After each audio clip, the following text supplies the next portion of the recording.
Guess is they go 0-4, maybe they go 1-3. Haslam's going to come down on Sunday, October 5th, and he says, I want Shedeur to play against Minnesota. And the staff's going to say, we're in London, it's rough. Just give us one more week. We don't want Shedeur having to go overseas. It's a big ask. And so they stave off the owner for a week. Flacco loses that game. I believe Shedeur starts Sunday, October 12th. I'll keep saying it.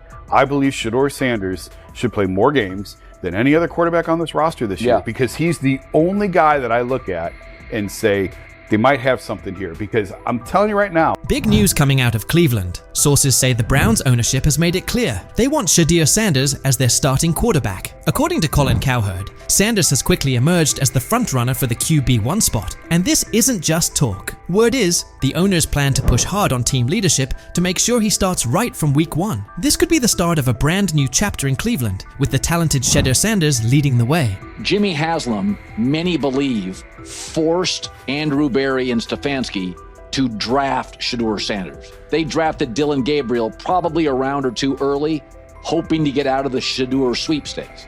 So the question is, at some point, Haslam's going to come down and say, play Shedeur Sanders. Colin Cowherd also dropped some inside info about what's going on behind the scenes. It turns out it's not just the front office pushing for the switch. Browns owner Jimmy Haslam has been a major driving force in this decision. Cowherd shared that Haslam actually stepped in and pressured head coach Kevin Stefanski to go with Shedeur Sanders, even though Stefanski wasn't initially on board. In fact, Stefanski reportedly tried to stop it from happening by drafting quarterback Dylan Gabriel in the 3rd round, just 2 picks ahead of Sanders. But now, Haslam is once again inserting himself into the mix, pushing Stefanski and the coaching staff to start Shedeur right out of the gate. The pressure is building, and it's starting to look like Shedeur could be taking over the reins sooner than anyone expected. Still, Cowherd pointed out that despite the owner's strong push, the coaching staff and front office remain hesitant to throw Sanders in immediately. They're apparently exploring ways to ease him into the starting role rather than rushing him onto the field. But Cowherd made it clear, this move feels inevitable. The Browns' ownership is all in on Shedeur, believing he's the future of the franchise and the key to turning the team into a serious title contender. Cowherd also brought up something interesting. It's not just about what Shedeur can do on the field. The ownership sees an opportunity to make headlines. Starting Shedeur would generate serious buzz, and that seems to be part of the plan. Cowherd referenced past situations with Baker Mayfield and Deshaun Watson, where ownership gave their full backing even when the coaching staff had reservations. Now, it's Shedeur who's in the spotlight, and the Browns owners are betting big on his star power to bring both wins and national attention to Cleveland. But if you believe, and many do, that the owner, he's the one that wanted Manziel, he's the one that did Deshaun Watson, he's the one that wanted Baker Mayfield. This is an ownership group that likes headlines at quarterbacks. Shedeur's a headline. Dylan Gabriel's not. I mean, look, we're paying attention to the Cleveland Browns. Cleveland Browns GM Andrew Berry also shared his thoughts on the matter, making it clear that the team didn't bring in Shedeur Sanders just to have him ride the bench. In a recent statement, Berry stressed that Sanders was drafted with the intention of competing for the starting quarterback job. He pointed out that Shedeur has both the skill and determination to go head-to-head with the current QBs on the roster and make a strong case to be the #1 option. Shedeur, we talk oftentimes about quarterback being the most important position in the sport. We obviously spent a lot of time with Shedeur throughout the process. He's highly accurate, can play well from the pocket. Very productive college career. And GM Andrew Berry also gave some insight into the Browns' draft approach, revealing something pretty interesting. Heading into the draft, the team had no plans to pick up 2 quarterbacks, and they definitely didn't expect Shedeur Sanders to still be available by the 5th round. But when he was still on the board, the Browns didn't hesitate. They jumped on the chance to grab him. That unexpected move shows just how much they believe in Sanders' potential. What started as a surprise pick is quickly turning into a legit battle for the starting job. Shedeur hasn't just been filling a roster spot, he's embraced the challenge from the very beginning. Since day 1 of OTAs, he's been turning heads with his calm, under pressure, accuracy, and relentless drive. Every practice has only added to the belief that Berry made the right call. Shedeur is no longer just a rookie looking to prove himself. He's a serious player in the starting quarterback race. When Sanders was chosen in the 5th round, a lot of people figured he'd be a backup at best, or maybe a long-term project. It's rare for someone picked that late to even be considered for a starting role. Usually, fifth-round quarterbacks are seen as developmental guys who need time before they're ready to contribute. But Shedeur is flipping that script. Instead of quietly learning behind the scenes, Sanders is making a clear impact during OTAAS. He's confidently leading huddles, staying composed in high-pressure moments, and impressing the coaching staff with his smart decision-making. It's obvious now, he didn't come in just to watch and learn. He came to compete. His performance has changed the conversation, and he's now firmly in the mix for the starting job. What looked like a low-key draft pick at first is starting to look like a bold move with real upside. The buzz around Shedeur Sanders is growing fast, and he's become one of the most talked about players in Cleveland this offseason. If you're drafted in the 4th round or later, you're instantly running with the 2s. More often than not, even the 3rd round or later, you're more likely running with the 2s. Though Shedeur is probably going to still be running with the 4s, the coaches suggested there's going to be a fair opportunity for everybody. NFL insider Peter Schrager says this year could be a turning point for Shedeur Sanders. Even though he was a 5th-round pick, Schrager shared that Sanders is expected to get a real shot to play, something that doesn't usually happen for quarterbacks taken in the middle rounds during their rookie year. That says a lot about how much confidence the Browns have in his potential. They're not just bringing him in to slowly develop over time. They truly believe he's ready to make an impact right away. Quarterback is always going to be looming in every conversation. So I think they're going to want to get those guys action, Gabriel and Sanders. I think they're going to want to have one veteran quarterback. I don't know if there's a value in having both of those veteran quarterbacks and then having 2 rookies on the roster as well.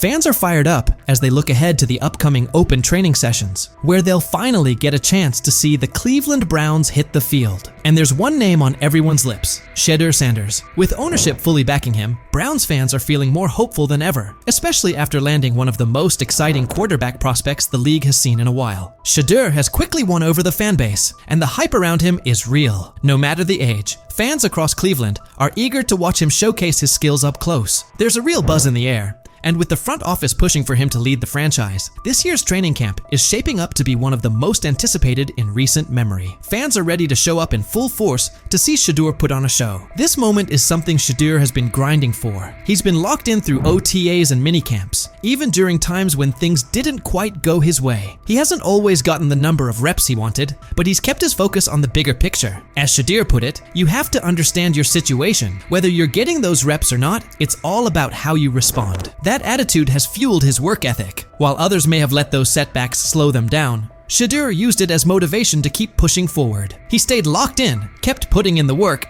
and continued sharpening his game. Now he's steadily rising up the depth chart, and his hard work is starting to pay off. The Browns have taken notice. Shedeur has gone from being a promising rookie to becoming a key part of the team's future. With full support from ownership and growing confidence from leadership, he's no longer just a long-term project. He's the front runner for the starting QB job. At first, there was hesitation from the front office and coaching staff, but his performance during camp has turned heads and changed minds. The story has shifted, and at this point, it's tough to imagine anyone else stepping into that starting role. The excitement around Shedeur isn't just coming from within the organization. Fans all over Cleveland are getting behind him. From the youngest fans to the lifelong diehards, the city is rallying around its new quarterback. For Browns fans, Shedeur represents more than just a player. He's a symbol of what's possible. His rise has sparked new energy throughout the community, and every day it becomes clearer that he's not going anywhere. The Shedeur Sanders era is kicking off in Cleveland, and fans are ready to follow his lead. With ownership applying pressure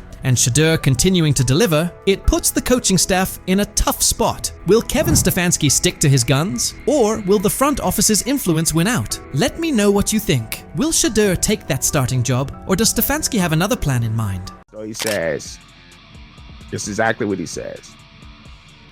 I'm told the footage of Shedeur Sanders meeting with the Giants is so bad that both the Browns and the Sanders family have threatened legal action if it is. What in the NFL is happening right now? The New York Giants just leaked a draft interview recording with Shedeur Sanders, and fans are completely freaking out. Did Shedeur take some shots? Did the Giants forget what the word confidential means? Or did someone accidentally hit reply all on something that was supposed to stay locked away?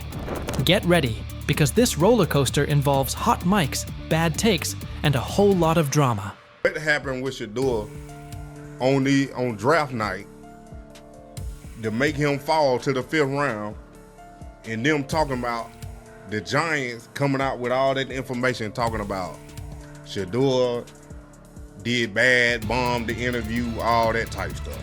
We all know my last video when I talked about the interview tape about Shedeur did not get a playbook. The NY Giants, in true Stonewall fashion, dropped a carefully trimmed clip from their highly sought-after interview with Shedeur Sanders, then quickly locked everything else away like it was top-secret intel. Was this a calculated PR stunt, or just a low-key attempt at sabotage? Either way, the silence speaks louder than any official statement. Fans aren't buying this half-baked version of transparency, and they're definitely not ready to just bench him and move on. Instead, they're demanding answers, calling out the organization for what feels like a planned smear job. One thing's for sure, the hate is loud, but Shedeur's supporters are even louder. There was another team that he sat down with. What do you mean it didn't go well after that? So, he was pissed that they did that to him. They did that to him. He counter-confronted the them. same thing they do to every other quarterback prospect. They did that to him. They slide in a mistake to see if you catch it. Right. And so because you're the quarterback. But he didn't take it as a correction. He took it as like he got pissed off. Yeah, and it's like so here's another one. So another one was, he throws a bad interception, and it was a deep throw early in the game, and he comes back and they go in the meeting, they show the interception. Let's just call it like it is. The Giants have perfected the tease. They've basically turned "we've got more, but we're not sharing it" into a comedy act, and the joke's on them. It's like they're standing center stage, booing themselves. Oh, you want more? Too bad. We're guarding it like Grandma's secret lasagna recipe. Congrats, Giants. You've officially become the talk of TikTok, X, and even Aunt Barbara's Facebook. Yep, the holy trinity of online outrage. This whole thing screams drama, screams petty, and definitely screams PR disaster in a fitted cap. Just release the full tape before fans start pulling up to headquarters with pitchforks. And popcorn. GM is getting fired. The GM, who is that nigga that Jaden Daniels. The GM is on film that the nigga's son, the nigga asked his son last draft, yo, who you think I should pick? His son like, yo, you need to get the Jaden Daniels nigga, B. This is what his son, it's on tape. You should go Jaden Daniels. He laughing at his son. And all right, cool, get Jaden Daniels. I don't even know how that tape got out. I wouldn't have let the shit get out personally. Meanwhile, Shedeur, the latest poster boy for maybe the Giants don't like talent unless it's dressed in blue and red confetti, is soaking it all in like it's just another day at practice. And here's the best part of the irony. The Giants tried to label him as all hype, no substance, a paper tiger. But instead, they accidentally turned him into the hottest name being mentioned by every sports analyst out there. They tried to bury the story, but somehow ended up stamping it in bold. It's the classic case of ignoring a trending conversation for so long that sure, people get annoyed, but at the same time, they keep your name alive better than your own PR team ever could. It's funny. New York Giants. Where these tapes at? You hear me? Because if Shedeur Sanders was so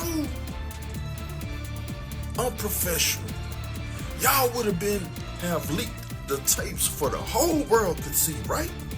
Because understand, it's a lot of he say, she say. But one thing I do know, as a young black man growing up in this world, being straightforward and not sugarcoat anything. Oh, this narrative is pure gold. Giants PR completely skipped subtlety and went straight to the "we don't like his dad" playbook. A move so awkward, it's like trying to dunk and ending up in a kiddie pool. You can almost picture them brainstorming it. Yeah, we're just not fans of QB families that aren't ours. Because nothing screams professionalism quite like having zero self-awareness. And the fan reactions? Absolutely priceless. That one little clip was all it took to set the internet on fire. Keyboards everywhere started lighting up. People are asking, why hide the good stuff?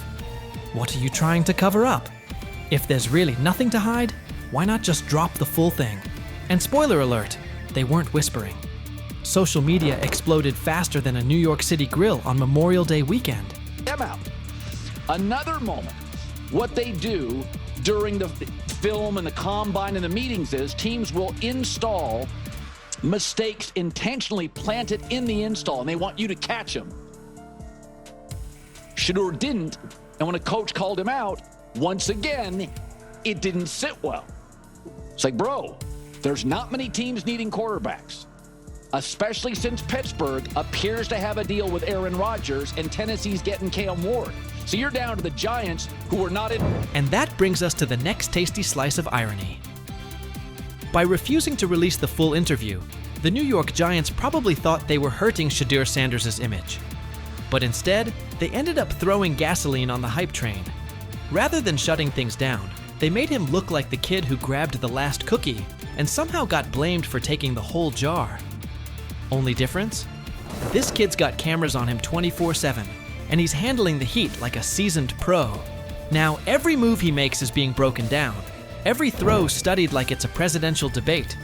Fans are calling it what it is. They've lied on Shedeur. Some say the Giants just don't like his dad. And honestly, that might be true. Maybe this whole thing was just a cheap shot at Deion Sanders by extension. But here's the plot twist. The harder they try to drag him down, the more interesting his story gets. The Giants accidentally turned Shedeur into a walking headline, a controversy in cleats. They tried planting doubt, but all they really did was create buzz. He's no longer just a top draft pick. He's now a symbol of resilience, a narrative goldmine, and living proof that real talent doesn't fold under pressure. It levels up. And at this point, even if the Giants wanted to, there's no turning off the spotlight. Okay, so probably the most fun yet the most difficult thing I cover and we cover all year long is not games. It's the NFL draft.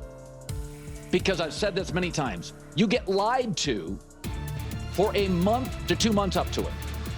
And so often during the draft, and every few drafts, there's a guy that really falls, precipitously falls. This year it was Shedeur Sanders, it's been Aaron Rodgers, it's been Dan Marino. Every few years somebody falls a lot. And so, but those stories don't come out until like the fall and after. Let's not overlook the fact that the hate is so strong, you could bottle it up and sell it as radioactive cologne. You can practically watch it leaking out of Giants HQ like toxic sludge straight out of a bad superhero origin story. But here's the twist. Maybe that's their superpower. Maybe the New York Giants really believe they're cooking up some secret formula, a cocktail of manipulation and media spin. But here's the thing. Every bit of shade they throw at Shedeur Sanders only makes his story bigger. Every time they try to box him in as some overhyped diva or question his character, they accidentally hand him another viral moment.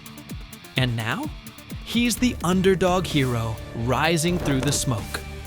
Let's be real. This isn't just about football anymore.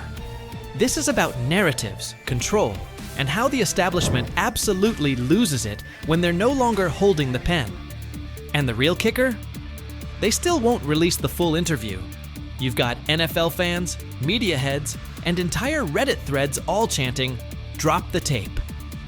Like it's some long-lost Beatles album. Meanwhile, the Giants are just sitting there, staring into the void like nobody saw this mess coming. Now, I don't know if it ever gonna get leaked or not. The tapes, the New York Giants have the tape. They definitely have the tape. It's confirmation that they have the tape.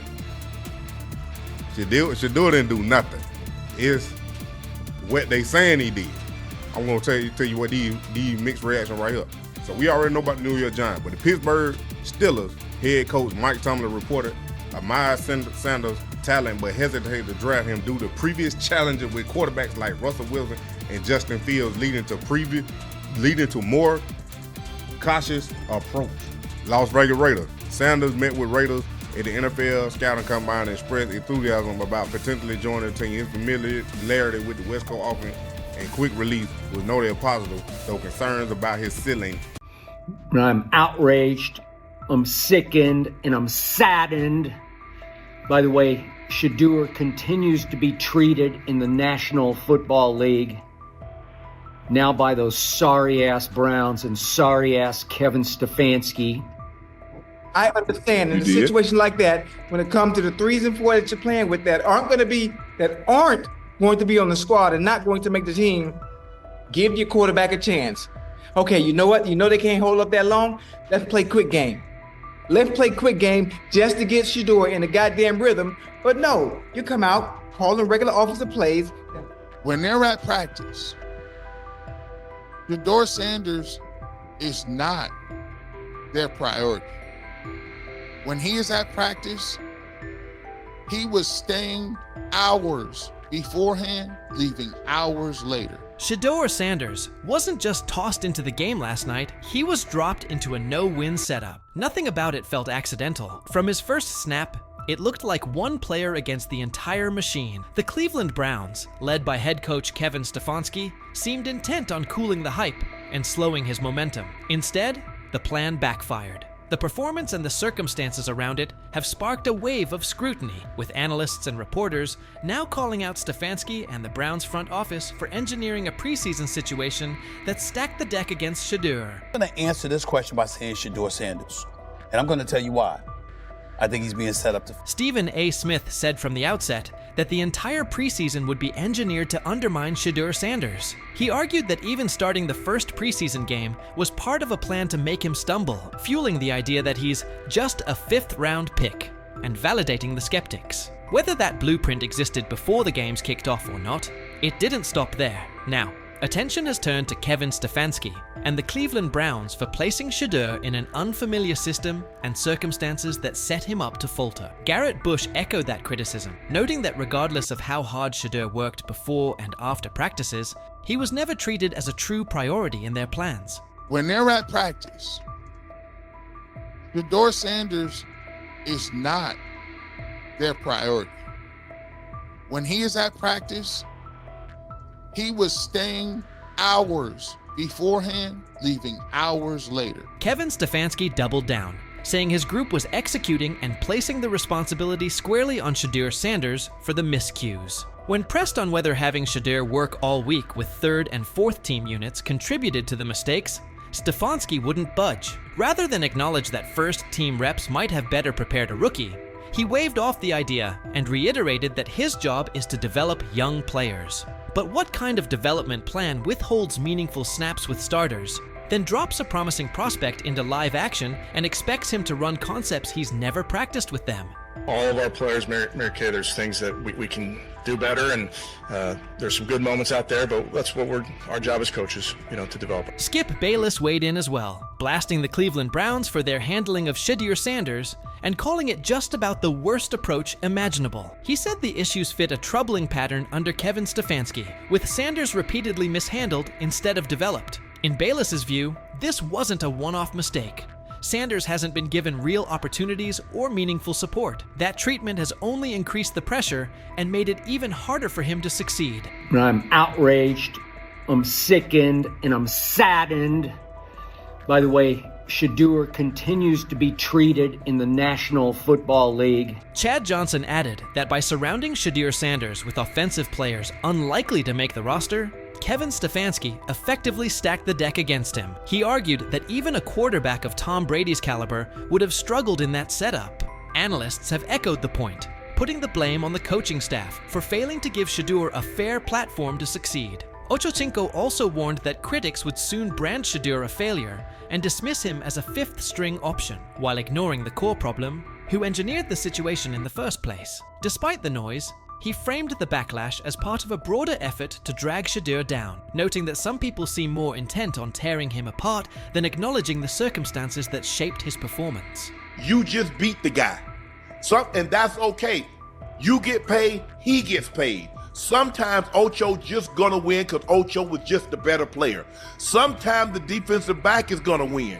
He wins some, you win more than you lose. Despite the noise, Shedeur Sanders never criticized head coach Kevin Stefanski or anyone else. He put the outcome on himself and focused on what he could control. He acknowledged there was plenty to clean up and committed to doing the work. He framed it as a learning opportunity, refusing to let one preseason outing define him. Like a veteran, he owned the mistakes, recognizing he needed better eye discipline on those designed runs and smarter decisions to keep the offense on schedule. He even took responsibility for every sack, stating they were on him. The response was measured and mature, reflecting his grasp of the position and his readiness to improve. No, I gotta watch the film, honestly. I can't say what it was. It's definitely a different place where I could got my eyes in better spots and got to the progressions quicker and regardless of anything, so all those sacks, they definitely on me. How long can Shedeur Sanders keep absorbing the blame on his own? How long before the decision makers who've steered this process either stand up for him